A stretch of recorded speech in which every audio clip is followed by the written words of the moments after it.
Hello everyone, it's Diana Dorell, intuitive relationship coach and spiritual mentor. And I've been invited back by Helena Hart. Thank you so much, Helena, for letting me share with your amazing goddess community our goddess message for the month of May. Now, for those of you that are new to Helena's channel, you want to subscribe now so you never miss any of her awesome videos on how to attract the relationship that you've wanted forever and ever.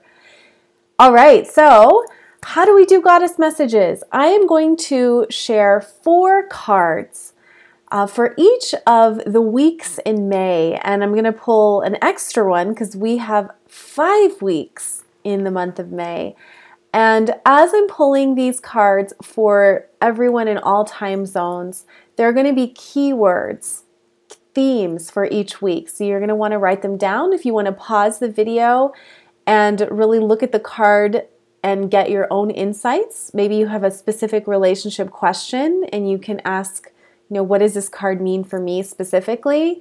I encourage you to do that.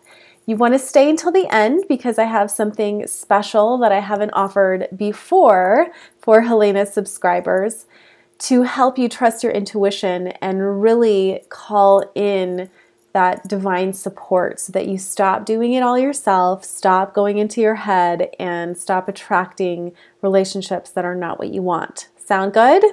Okay, let's get started. So the first is, for the first week, I pulled Archangel Gabriel, and the card says, you have an important life purpose involving communication and the arts. Please don't allow insecurities to hold you back. I will help you. So when I pull an archangel in the deck, the goddess message is always about really radiating a sense of joy. And the overarching theme for May is about joy. April may have felt a little bit wonky. May is all about really going into that sense of what brings you joy, how can you share joy with the world in your relationships, and how open are you to receive that joy and fun. It's a lighter, more playful energy than we've had in the last few months. So I can feel some of you on the other end being like, yes! So this first week is about communication.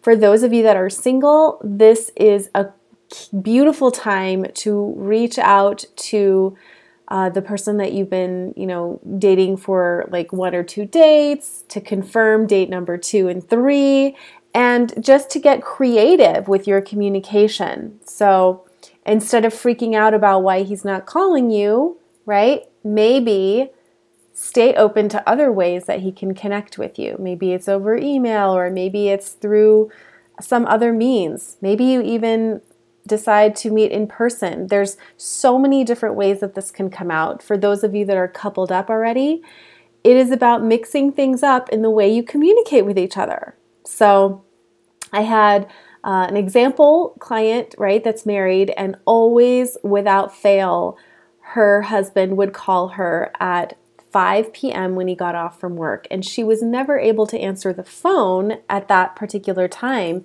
but that was the time that he had available, and he really missed her and wanted to talk to her. And so it started to feel like this obligation, and she started to feel bad that she wasn't able to take the call. So she finally just sat him down and said, honey, I love that you call me every day on the dot at 5 o'clock. However, I'm usually still at work.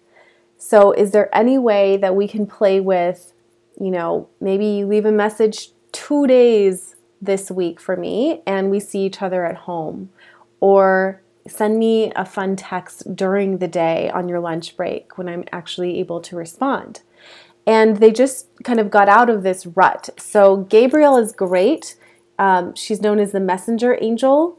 So it's about tooting your horn, right? And if you are wanting to call in more attention to yourself, Gabriel is a great angel to call on to help you redo your profile or help you know what to wear, that kind of thing. So the key word for this first week in May is communication and creativity. And we have a new moon in Taurus on May 4th. So that's a date you might want to write down. Taurus is the sign, it's an earth sign. So May 4th is a time of new beginnings, fresh starts. Keywords for the new moon: stability, grounding, and longevity. Is whatever you're doing creating a strong, stable foundation for the platform that you want your relationship to look like in 5 years, 10 years, etc.? And if you're single, are you taking actions and conducting yourself in a manner that your, married coupled self would be proud of looking back on, right? These are some questions that you can journal about perhaps and ask. Okay, second week of May. I love this card. We got the unicorn, Omega. It's about magic. It says, victory, your desire is coming to fruition. Keep up the good work. So second week is about magic and about really congratulating yourself for all of the progress that you've made. So often, we're looking after the big prize in our relationship, and when we don't see it, we fail to notice all the little baby steps and wins, right, along the way. So this is a great week to just take inventory and stock of all the things that are going well in your relationship. For those of you that are partnered up already, it's to celebrate. You might want to plan a special date this week or do something out of the ordinary for each other. For those of you that are single, it's really about loving yourself and saying, you know what? I was really scared to go on 3 dates last week, but I did it and I went on them. And really just loving on yourself. Okay, week 3 of May, Xana. This is about protection and safety. It says, you are protected from all types of harm. The worst is now behind you. I ask you to relax and feel safe. Ooh, there's a glare. So it's a being, right, in front of a house. So this week, the third week in May, you may want to kind of cocoon. And that's not a bad thing.